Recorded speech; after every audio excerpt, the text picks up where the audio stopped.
Boa tarde, pessoal. Hoje a gente vai falar sobre intertextualidade. Eu enviei para vocês na semana passada um slideshow sobre intertextualidade, né? Então eu gostaria que, quando vocês forem ouvir esse podcast, que vocês pudessem ter em mãos, pudessem visualizar aquilo que eu vou dizendo, porque vocês têm esses arquivos aí, vai ficar mais fácil de acompanhar a explicação. Então é o seguinte, a primeira imagem que aparece nesse slideshow é uma paródia de uma imagem dos Beatles, né? Então tem um álbum dessa banda que eu coloquei em seguida, que é a imagem original. Então a gente tem primeiro o intertexto e depois o original. A imagem original é uma capa de um disco dos Beatles. Tinha um estúdio nessa rua, se chama Abbey Road. Então a capa do disco é essa caminhada que a banda faz sobre a faixa de pedestres. E a paródia que foi feita, né, o intertexto, é a mesma imagem, só que da família Simpson atravessando a rua. À frente o pai, né, como se fosse John Lennon, de branco. Outros dois atrás, vestidos de preto, né, a mãe e o filho. E por último a Lisa Simpson, vestida de azul, assim como aparece na imagem original. O terceiro slide diz o seguinte, é um conceito, né? Então, atenção. Os enunciados não são indiferentes uns aos outros. Enunciado é tudo aquilo que é dito, certo? Então, repetindo, os enunciados não são indiferentes uns aos outros, nem autossuficientes.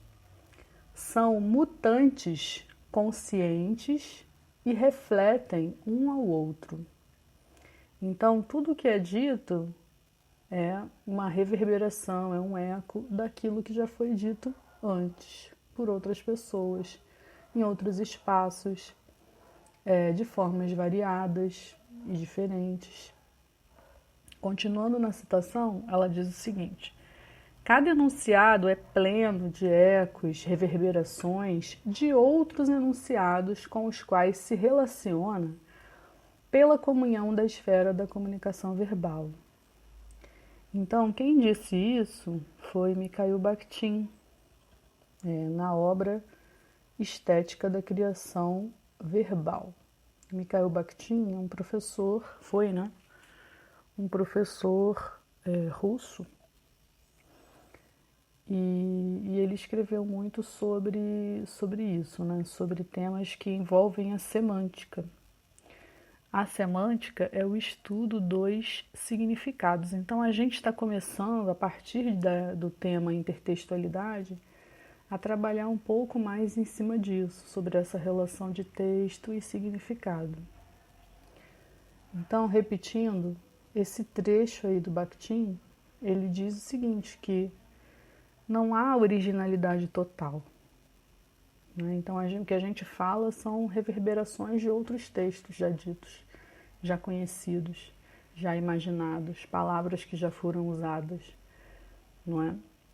Então, é isso. Os enunciados não são indiferentes uns aos outros. Eles refletem um ao outro. E aí, continuando. Um outro conceito, né, que aparece aí, no slide 4, é do Roland Barthes, que também é outro teórico dessa área. E ele diz assim, né? Todo texto é um intertexto. Outros textos estão presentes nele, em níveis variáveis, sob formas mais ou menos reconhecíveis. Esse trechinho aí, ele é bem mais explicativo do que a gente leu anteriormente, ele é mais direto, né? Então ele afirma que o texto é um intertexto, porque ele se relaciona de alguma forma a outros textos.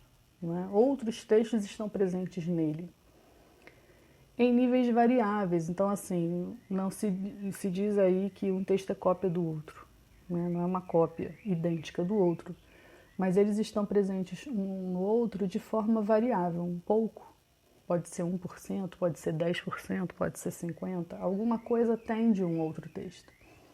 E sob formas reconhecíveis ou não reconhecíveis. Por quê? Muitas vezes a gente vê um texto e não entende que há intertextualidade nele, não é? Por exemplo, se você visse aquela imagem lá em cima da família Simpson atravessando uma rua e não conhecesse nada sobre Beatles e sobre suas histórias e suas imagens, capas, fotos, você simplesmente não entenderia muito. Você veria apenas a família Simpson atravessando a rua. Ou ainda, se você não conhece a família Simpson, o seriado Os Simpsons, você ignora séries e seriados de animação, você também não reconheceria tanto, né? Você perderia um pouco, né, do sentido daquela imagem primeira que a gente viu. Então, por isso que é reconhecível mais ou menos reconhecível, né? Depende, sempre vai depender e vai variar daquilo que a gente conhece sobre o mundo, sobre as coisas, sobre cultura de outros países. Então, depende desse nosso repertório cultural ou do nosso repertório linguístico para a gente entender aí quando há intertextualidade ou não. Seguindo em frente, no quinto slide, tem aí relações intertextuais mais comuns. Então, pode haver um tipo de intertextualidade que é temática, quando o assunto é o mesmo assunto. Então, uma tela com uma paisagem marinha, um filme, aliás, uma tela com uma paisagem marinha, né, uma tela pintada, que descreve uma paisagem marinha, ela está fazendo um intertexto com essa imagem, né, do mar. Um filme que critica um outro filme, falando sobre o outro filme, então ele está fazendo referência a esse outro filme. Então o intertexto faz referência temática. Slide 6. Intertextualidade referencial. Freud denominando a inclinação erótica de um filho pela mãe, chamando isso de complexo de Édipo, ele está fazendo referência à tragédia grega, Édipo, que é um personagem, né? Então, assim, isso também é um tipo de intertextualidade. Ele usa um conhecimento que ele tem de um mito, né, grego, e usa como um conceito de algo que ele está ali imaginando, criando, elaborando. Outros exemplos de intertextualidade, você tem a epígrafe, tem a citação, quando você transcreve o texto de alguém e marca com aspas. Tem a paráfrase, quando você reproduz o texto de outra pessoa sem aspas, mas com as suas palavras, né, explicando aí mais ou menos o que você entendeu, isso é uma paráfrase, né? Estudantes fazem isso o tempo inteiro. E a paródia, que é uma forma de apropriação que tem um lugar de endossar um modelo que foi retomado, rompe com esse modelo de uma forma sutil ou de uma forma aberta e subverte o texto anterior visando ironia ou a crítica. Então a paródia também é um tipo de texto, intertexto que a gente conhece bastante, né?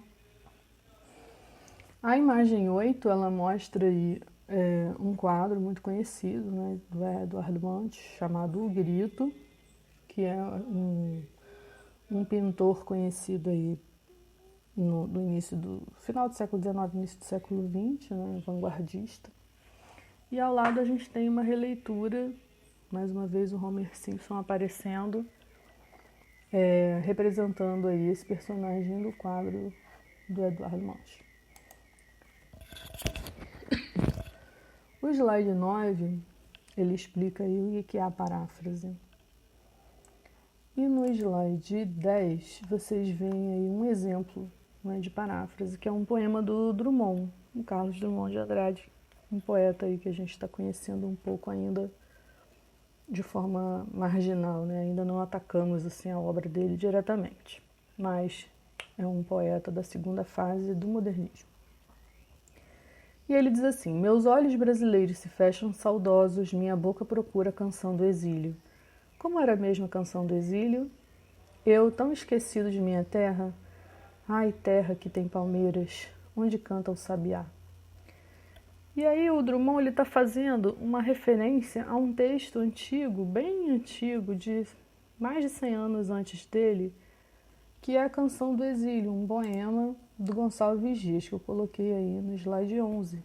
Minha terra tem palmeiras, onde canta o sabiá, as aves que aqui gorjeiam, não gorjeiam como lá. Esse é um dos poemas que inicia assim, o romantismo, no Brasil, um século antes, né, no século XIX. E o Drummond retoma algumas palavras, estrutura dessa Canção do Exílio. Né? Ele usa até o título, né, do poema para escrever o próprio poema. Então, esse é um tipo de paráfrase. No slide 12 tem uma explicação um pouco maior aí sobre paródia. Né? Então, ela é usada, pode ser considerada uma recriação de caráter contestador, embora mantenha coisas de significado do texto original. Aí eu gostaria de dar como exemplo, não a imagem que aparece aí para vocês, que ela não é muito direta, a música que aparece no slide, ela não, talvez vocês não entendam muito bem por não conhecerem a música. Mas tem uma outra que eu vou mandar até um vídeo acompanhando para vocês verem, que é a paródia de uma música do Martinho da Vila. A música do Martinho da Vila se chama Mulheres, e ele diz: já tive mulheres de todas as cores.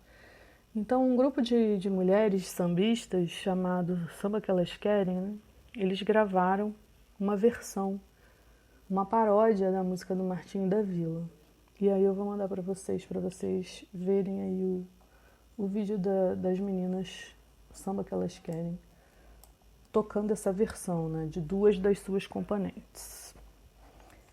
Aí você tem aí para ilustrar, né, no slide 14, paródias de imagens, né? 15 também, a Mona Lisa, e a propaganda da Bombril, que é uma empresa de produtos de limpeza, né? Na 16 a gente tem o Abaporu, que é uma obra da Tarsila do Amaral, parodiado pelas Havaianas. Então as propagandas aí fazendo uso, né, dessa modalidade de intertexto. A gente tem mais uma vez os Simpsons, né? Uma reprodução aí do Dalí, um quadro de Salvador Dalí. E por último, uma propaganda da rede Hortifruti, que faz uma brincadeira com cartazes de filmes conhecidos aí. Passando para a aula 6, a aula 6 traz apenas uma página, 2 páginas com explicações, né? E depois um exercício. Então, quem não fez ainda, né, gostaria que vocês fizessem, está na página 40 da apostila autorregulada. Eu mandei, na última vez que me comuniquei com vocês, eu mandei a aula 6 separada, para quem quisesse ter separada, mas vocês já têm também, de forma digitalizada, a apostila em PDF, é ainda a apostila do primeiro bimestre, apostila autorregulada, a mesma que a Seduc enviou para casa de alguns de vocês, tá? Então, quem puder, quiser, pode preencher, quem tiver impressa, né? Pode escrever no papel, tirar foto, mandar. Pode digitar, quem tem condições de fazer a resposta digitada e me mandar, não tem problema. Não faço questão do caderno, faço questão de que vocês deem as respostas de vocês, tá? Então, na apostila, aparece lá na página 40, que é a intertextualidade, né? A relação entre dois textos, em que um faz referência ao outro. A intertextualidade pode ocorrer sob as formas de paráfrase ou paródia. Tem 2 exemplos aí, mas a gente viu que citação também é intertexto. Na página 41, alguma coisa sobre pontuação, que não é necessariamente o que eu pedi para vocês fazerem, mas não há problema nenhum de vocês lerem e conhecerem essas observações curtíssimas, né? Só 2 parágrafos. Sobre pontuação. E aí, a aula 6 vem o exercício, né? Número 1 tem 2 textos. O primeiro é a Canção do Exílio, o segundo é o Canto de Regresso à Pátria, que foi uma paródia feita pelo Oswald de Andrade, uma paráfrase.